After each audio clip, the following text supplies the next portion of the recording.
कई दिनों से यूजीसी पर एक विवाद हो रहा है और यूजीसी का विवाद यहां से शुरू होता है कि सरकार पढ़ने वाले बच्चों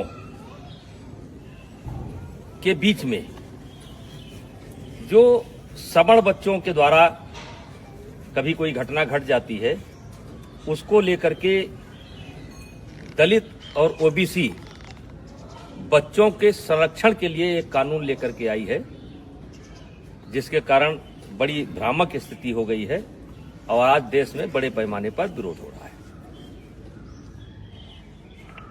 ये मेरे सामने कुछ बच्चे हैं, इसमें हमारे भी बच्चे हैं और दलित समाज और पिछड़े समाज लगभग हर समाज के बच्चे हैं। ये रोज साथ में खेलते हैं। कितने दिन से तुम लोग साथ में खेल रहे हो? 5 साल। 5 साल से ये बच्चे डेली शाम को आते हैं और खेलते हैं। फिर इनको कोई नाश्ता पानी? हाँ, जैसे लड्डू, मिठाई, चाय, आम, मटर, सीजनल। यानी जो घर पर रहता है वो ये लोग साथ में बैठ करके ये नाश्ता करते हैं। ये कोई कानून के तहत नहीं कर रहे हैं, ये कानून के बंदिश से नहीं खेल रहे हैं। ये हमारी सनातन की परंपरा रही है, हमारे नस नस में है। पंडित दीनदयाल जी ने कहा था कि जो नीचे हैं उनको ऊपर लाना है और यही हमारी सनातन परंपरा है, यही हमारी सवर्ण परंपरा है कि जो नीचे हैं उनके साथ भेदभाव न करना, ऊपर लेकर के आना। इसका मिसाल ये किसी कानून के तहत नहीं हो रहा है। और आज मैं सरकार से कहना चाह रहा हूं कि समाज कैसे चलता है, ये ऑफिस में बैठ करके समाज को नहीं चलाया जा सकता है। समाज को चलाना है तो गांव आइए और गांव में देखिए कि बिना भेदभाव के, बिना किसी जातीय रंग के एक साथ बच्चे खेलते हैं। कोई बच्चा किसी की जात नहीं पूछता है। क्या आप चाहते हैं कि भविष्य में इस घर के अंदर एंट्री दी जाए तो ओबीसी को न दी जाए? क्या आप चाहते हैं इस घर में एंट्री दी जाए तो दलित को न दी जाए? क्या आप चाहते हैं ऐसा आप माहौल खड़ा कर रहे हैं? तो आपसे हाथ जोड़ करके विनती है, इस मामले को वापस लीजिए। और मैं अपील करना चाहता हूं, सवर्ण समाज से अपील करना चाहता हूं कि इसमें संपर्क करिए ओबीसी के लोगों से। ओबीसी समाज के जो समझदार लोग हैं उनसे संपर्क करने की जरूरत है। जो दलित समाज के समझदार बच्चे हैं उनसे संपर्क करने की जरूरत है और उनसे इसका विरोध कराना है, क्योंकि गांव में हम एक साथ रहते हैं। गांव में कोई शादी होता है, ब्याह होता है, हर आदमी का कोई ना कोई हक है, कोई ना कोई नेग है, हर तरीके से भागीदारी होती है। अभी मैंने सनातन कथा कराया, 1 जनवरी से लेकर के 8 जनवरी तक मैंने सनातन कथा कराया और जिसमें सदगुरु रितेश्वर महाराज जी ने कथा कहा।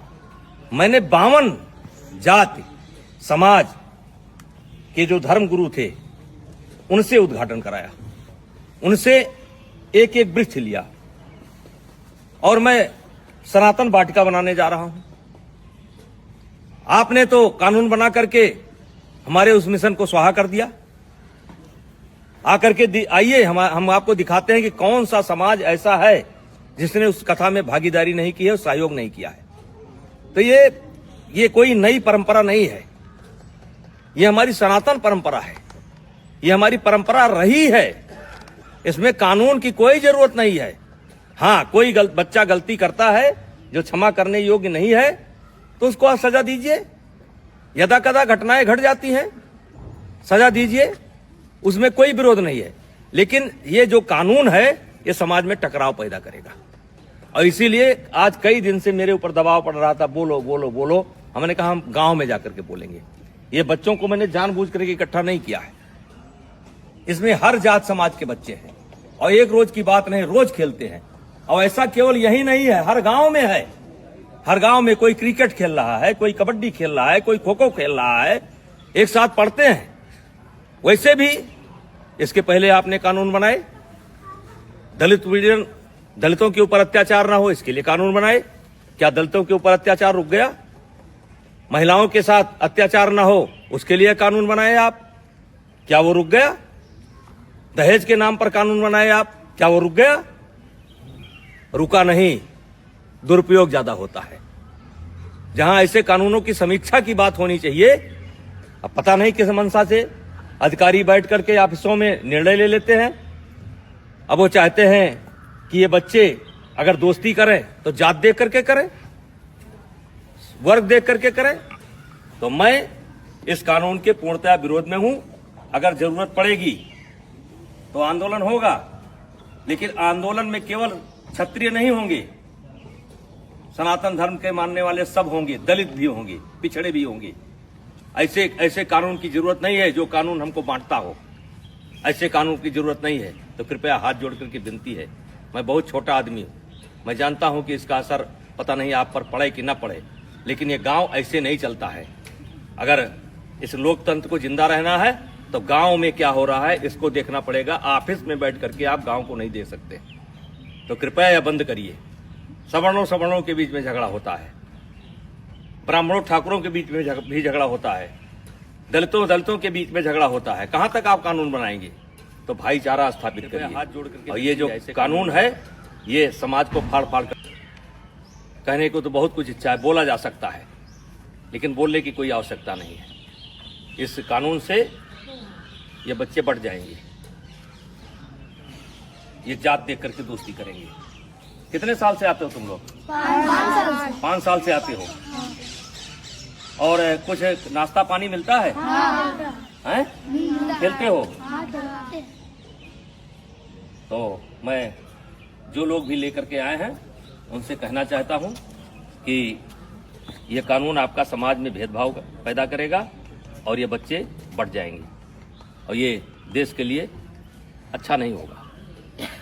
और मैं इस कानून में, वैसे मैं एबीपी का बयान देख रहा था, संतुलन की बात की गई है। इस कानून में संतुलन नहीं है। आपने एक पक्ष को अपराधी बना करके खड़ा कर दिया है और वकील का भी मौका नहीं दिया कि इनका वकील कौन होगा।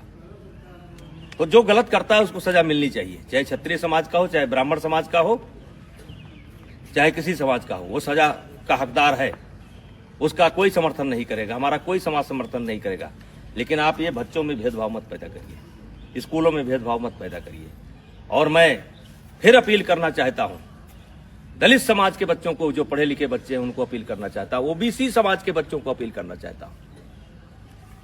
ये देश हम सबका है और इस देश में सौहार्द बनाए रखना हम सबकी जिम्मेदारी है। तो कृपया ऐसे कानून का समर्थन न करें। धन्यवाद।